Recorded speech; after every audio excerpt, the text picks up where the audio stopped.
नमस्कार प्रेक्षकांनो, शुभ विवाह या मालिकेच्या आजच्या भागामध्ये इथे आता रावराणे वकील जे आहेत, जे भूमी आकाचे वकील आहेत, ते म्हणत असतात की जज साहेब, त्या टाकीजवळ कितीतरी लोक कामानिमित्त जाती असतील, पण म्हणून तिथे जाणारी प्रत्येक व्यक्ती ही गुन्हेगारच आहे किंवा कुठला तरी हल्लाच करायला गेले असं आपण म्हणायचं का? तेव्हा इथे गायधनी वकील म्हणत असतात, जे की रागिणीचे वकील आहेत, ते म्हणतात की रावराणी वकील, अहो त्या ठिकाणी जाणाऱ्या प्रत्येक व्यक्तीबद्दल आपण बोलत नाही, तर आपण भूमी आणि आकाश यांच्याबद्दल बोलतोय. त्यांचं तिथे जाण्याचं काही कारणच नाही, कारण ती निर्जन जागा आहे ना. मग निर्जन जागेवरती त्यांचं जाण्याचं कारण काय आहे? पण ते तिथे गेले कारण त्यांनी माझे आशील रागिनी पटवर्धन यांच्यावरती हल्ला केला होता, त्यांना तिथे मारण्याचा प्रयत्न केला होता. तेव्हा प्रेक्षकांनो, इथे आता रावराणे वकील म्हणत असतात, ॲडव्होकेट गायधनी, एक मिनिट थांबा.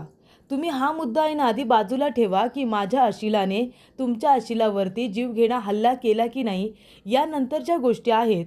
मूळ मुद्दा असा आहे जज साहेब, जर रागिनी पटवर्धन जिवंत आहेत आणि आपल्या समोर आहेत, तर मग काही दिवसांपूर्वी रागिनी पटवर्धन यांचा सापळा सापडलेला आहे आणि त्या सापळ्याचा DNA हा अथर्व पटवर्धन यांच्याबरोबर मॅच केलेला आहे, असा रिपोर्ट कसा काय येतो? जर तो सापळा रागिनी पटवर्धनचा नव्हताच, तर तो सापळा आणि त्याचे DNA अथर्व पटवर्धन यांच्याशी मॅच कसे काय झाले? तर मला एक गोष्ट सांगायची आहे तुम्हाला जज साहेब, की हे संपूर्ण कारस्थान आहे ना, रागिनी पटवर्धन यांनी जाणून बुजून केलेलं आहे. म्हणजे त्यांनी इथे मरणाचं नाटक केलं, तो सापळा आपला आहे असं सगळ्यांना फासवलं आणि त्याच्याबरोबर जेव्हा अथर्व पटवर्धन यांची DNA टेस्ट केली, तेव्हा रिपोर्ट पॉझिटिव्ह आला. आणि जर आता रागिनी पटवर्धन जिवंत आहेत, तर DNA टेस्ट ही पॉझिटिव्ह कशी काय आली? म्हणजे तो सापळा कुणाचा आहे जज साहेब? या गोष्टीचा शोध घ्यायला नको का? कसं आहे ना ॲडव्होकेट गायधनी, हल्ला केला की नाही केला या नंतरच्या गोष्टी आहेत. मग जर रागिनी पटवर्धन जिवंत आहेत, तर मग मूळ मुद्द्याला हात का नाही घालत तुम्ही, की बाबा DNA टेस्ट केली तेव्हा मग रिपोर्ट इथे मॅनेज कुणी केले? तर हे सगळं रागिनी पटवर्धन यांनीच केलं. आणि जसे त्यांनी खोटे रिपोर्ट मॅनेज केले ना, खोटा सापळा तिथे आणून ठेवला, तसंच त्यांनी माझ्या आशिलांनी त्याच्यावरती केलेला हल्लासुद्धा खरा आहे आणि त्यांनीच हल्ला घडून आणला, हे सुद्धा जे काही त्यांचं सांगणं आहे ना, ते सुद्धा त्यांनी त्यांच्या प्लॅनमध्ये सामील करून घेतलं आहे. माझ्या आशिलाने काहीही केलेलं नाही आहे, हे सगळं रागिनी पटवर्धन यांनी मुद्दाम घडून आणलं आहे, असं आता जजसाहेबांना ॲडव्होकेट रावराणे म्हणतात. तेव्हा इथे ॲडव्होकेट गायधनी म्हणत असतात की हे सगळं खोटं आहे. माझ्या आशिलावरती इथे प्राणघातक हल्ला झालेला आहे आणि रिपोर्ट तिथे कसे आले, कुठून आले, याचा शोध सुरू आहेच ना. पण राहिला प्रश्न भूमी आणि आकाशचा.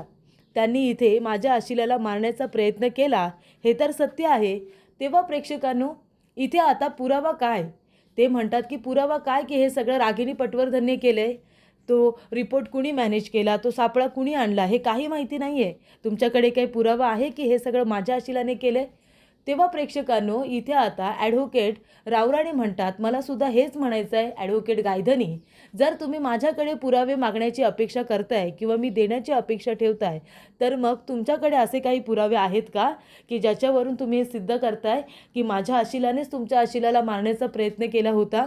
तुमच्याकडे एखादा आय विटनेस, एखादा साक्षीदार, एखादा पुरावा काहीतरी असेल ना तुमच्याकडे?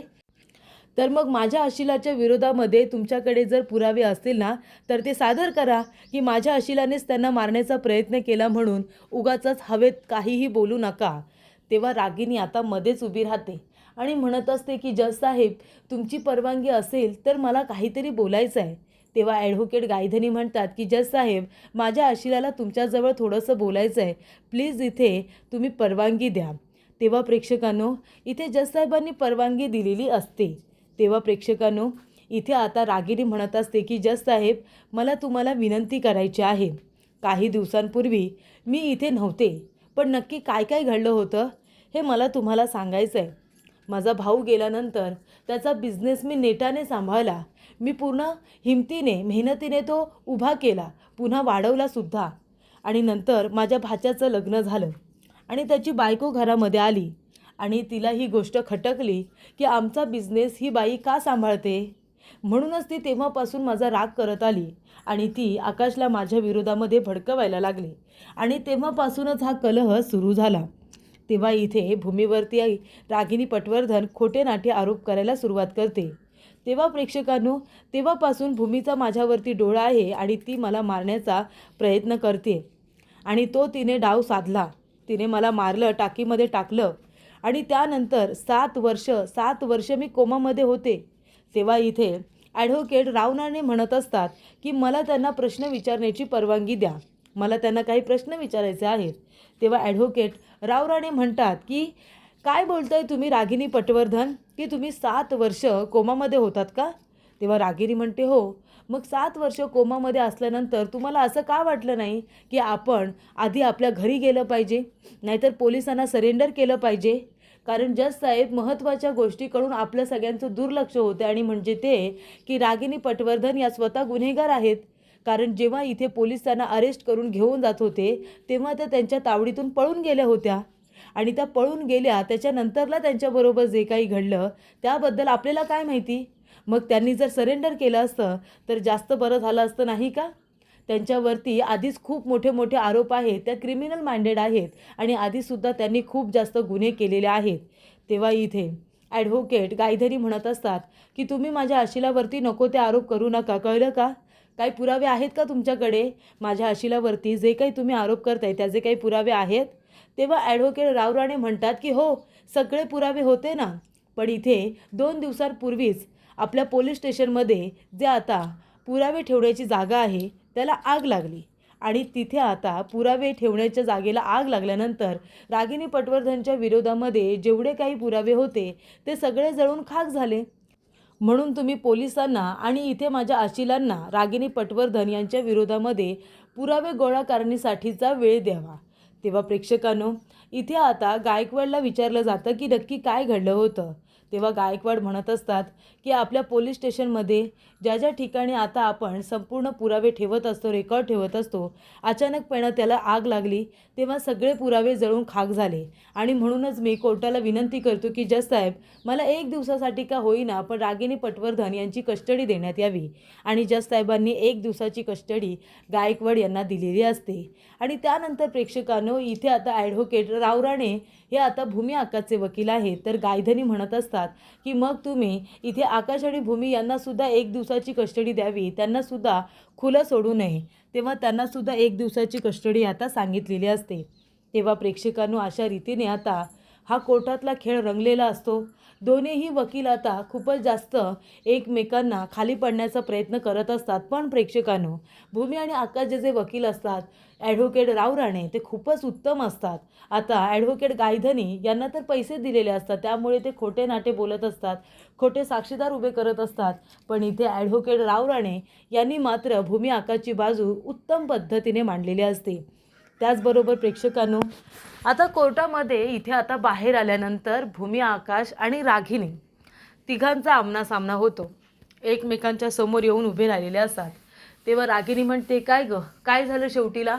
बघितलंस ना, आहेत का माझ्या विरोधात पुरावे?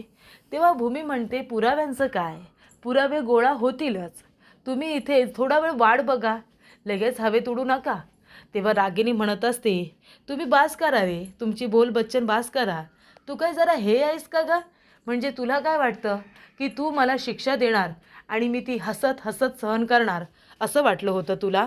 तेव्हा भूमी म्हणते, हो, कारण तसंच होणार आहे. खोटं बोलण्याची सवय तुमची आहे हो. आम्हाला खोटे पुरावे आणि खोटं बोलता येतच नाही. जे काही आहे ते खरं खरं आहे आणि तुम्हाला जोवर तुमच्या गुन्ह्याची शिक्षा मिळवून देत नाही ना, तोपर्यंत आम्ही स्वस्थ बसणार नाही. आणि जर आम्ही असं नाही केलं तर आमचं नाव बदला. रागिनी म्हणते, ठीक आहे, नवीन नाव शोधायला सुरुवात कर. भूमी म्हणते, ती वेळच येणार नाही आहे, कारण खोटं नाव आणि खोटी ओळख घेऊन तुमच्यासारखे लोक लपून बसतात. काय रे आकाश, काय ते नाव? तर इथे साध्विनी ताई तुम्ही नाव ठेवलं होतं स्वतःचं आणि 7 वर्ष लपून बसला होता. तेव्हा प्रेक्षकांनो, भूमी म्हणत असते की आई योगेश्वरी आहे आमच्याबरोबर, देवी याचा आशीर्वाद आहे, आम्ही जिंकणार. तेव्हा रागिनी म्हणते की अजिबात तसं होणार नाही आहे. देवी आई सगळं काही नीट करेल, देवी आईचा आशीर्वाद आहे. अरे कसं आहे ना, कोर्टामध्ये देवी आईचा आशीर्वाद चालत नाही, तर सबळ पुरावे लागतात. तुमच्याकडे आहेत का माझ्या विरोधामध्ये सबळ पुरावे, जे कोर्टामध्ये तुम्ही सादर करणार आहात? तेव्हा इकडे आता लगेचच भूमी म्हणते की असू दे ना, अहो गुन्हेगाराने कितीही गुन्हे केले आणि पुरावे नष्ट करण्याचा प्रयत्न केला, तरीसुद्धा त्याच्याकडून एक अशी कुठली तरी गोष्ट राहून जातेच ना, ती गोष्ट आम्ही शोधून काढू. आणि तुम्हीच इथे अपूर्वा पुरोहितचा खून केलाय, ACP अपूर्वा पुरोहितला सुद्धा तुम्हीच मारले. आणि तुम्ही आत्तापर्यंत जे जे काही गुन्हे केलेत ना, किती लोकांना मारले हे तुम्हाला सुद्धा चांगलंच माहिती आहे. ते सुद्धा सगळं काही आम्ही बाहेर काढू. कळतंय का तुम्हाला? प्रेक्षकांनो, सगळ्या गोष्टी घडल्या, महत्त्वाच्या गोष्टी पुढे आल्याच नाही. बलदेव त्याचबरोबर अथर्व या दोघांना तर रागिनी पटवर्धनचे सगळे काळे धंदे माहिती आहेत. मग जर या दोघांना थोडं साक्षीदार म्हणून उभं केलं असतं आणि रागिनीबद्दल बोलायला सांगितलं असतं, तर इथे रागिनीची बाजू अजून वीक झाली असती. कारण बलदेवला तर सगळंच माहिती आहे की रागिनीने किती लोकांना मारले. यशपाल काका, रघु काका, स्वतःचा मुलगा अभिजित, सगळ्यांना तिने मारलेला आहे. ती नर्स, तिचा नवरा, सगळे लोक इथे मेलेले आहेत आणि तिच्या तरी कितीतरी गुंड लोकांना इथे तिने मारलेला आहे. तेव्हा प्रेक्षकांनो, सगळ्या गोष्टी आता समोर आल्या. पण इथे आता जर साक्षीदार बोलवतात त्या पद्धतीने अथर्व आणि बलदेवला सुद्धा बोलायला लावलेलं असतं, तर थोडं जास्त चांगलं झालं असतं भूमी आणि आकाशसाठी. तेवढ्यातच इथे रागिनी म्हणत असते की तुम्ही काही जिंकणार नाही, मी चॅलेंज देते तुम्हाला, जिंकणार तर मीच.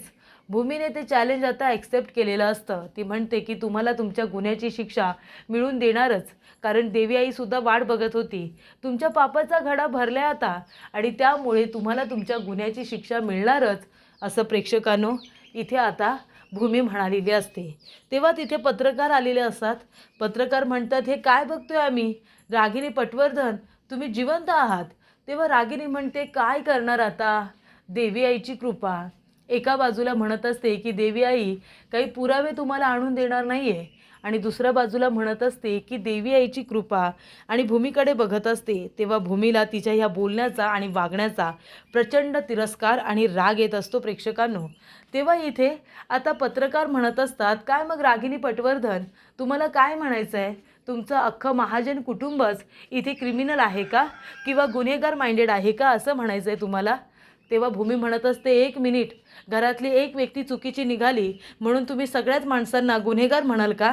आणि एक गोष्ट तुम्हीही लक्षात ठेवा, जोपर्यंत रागिनी पटवर्धन हिला आम्ही तिच्या गुन्ह्याची शिक्षा मिळवून देत नाही ना, तोपर्यंत आम्ही सुद्धा स्वस्थ बसणार नाही, असं प्रेक्षकांनो भूमी आता पत्रकारांना सुद्धा म्हणालेली असते. तेव्हा रागिनी म्हणते, हो का, तू शिक्षा देशील मला, झालं तुझं बोलून, झालं? आणि इथे आता रागिनी म्हणते की कोर्टामध्ये मला जे काही बोलायचं होतं ते मी बोलले, आता मी तुम्हाला काही सांगणार नाही. तेव्हा पत्रकार म्हणतात, असं कसं, आम्ही पत्रकार आहोत, खरं जाणून घेण्याचा आम्हाला अधिकार आहे, त्यामुळे तुम्हाला आमच्याशी बोलावंच लागेल. तेव्हा इथे आता हेच पत्रकार आहेत ज्यांनी भूमी आकाशला नको नको ते बोललेले असतात, त्या ACP अपूर्वा पुरोहितच्या सांगण्यावरून, आणि भूमी आकाशकडून त्यांचा ॲवॉर्डसुद्धा काढून घेण्यात आलेला असतो याच पत्रकारांमुळे. पण भूमी आता तो राग न ठेवता ती पत्रकारांना सांगते की योग्य वेळेला योग्य बातमी तुम्हाला नक्कीच कळेल. रागिनी पटवर्धन गुन्हेगार होती, ती गुन्हेगार आहे आणि त्याची शिक्षासुद्धा तिला नक्की मिळेल, असं प्रेक्षकांनो आता भूमी म्हणालेली असते. त्याचबरोबर प्रेक्षकांनो, पुढील भागामध्ये ॲडव्होकेट राव राणे आकाश आणि भूमीला म्हणत असतात, तुम्ही काळजी करू नका, गायकवाड आहेत ना, ते आता जातील आणि क्षितिजाचं स्टेटमेंट घेतील. कारण कसं आहे, लहान मुलांच्या बोलण्यावरती सगळेजण पटकन विश्वास ठेवतात. लहान मुलं नेहमीच खरं बोलतात ना, कारण खोटं बोलण्यासाठी त्यांच्याकडे काही नसतं आणि त्यांच्यामध्ये खोटं बोलण्याची अजिबात क्षमता नसते. ते जे काही असतं ते खरं बोलून जातात. त्यामुळे आता क्षितिजा काय उत्तर देणार आहे याच्यावरती आता सगळं काही ठरणार आहे. जेव्हा इथे गायकवाड सर प्रश्न विचारायला जातील, तेव्हा क्षितिजाने मात्र खरं बोललं पाहिजे आणि ज्या व्यक्तीने किडनॅप केलं तिला ओळखायला पाहिजे.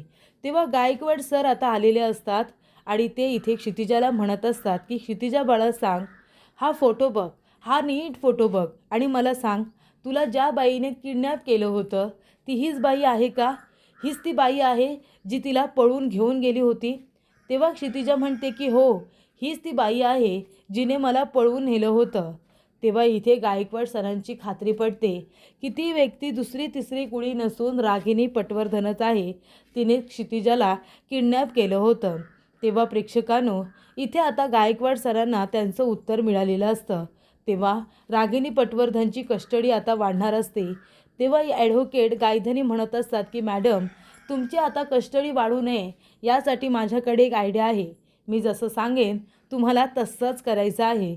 आणि त्यामुळे इथे आता रागिनीला त्यांनी अशी काही आयडिया दिलेली असते ज्यामुळे त्यांची कस्टडी ही आता वाढणार नसते.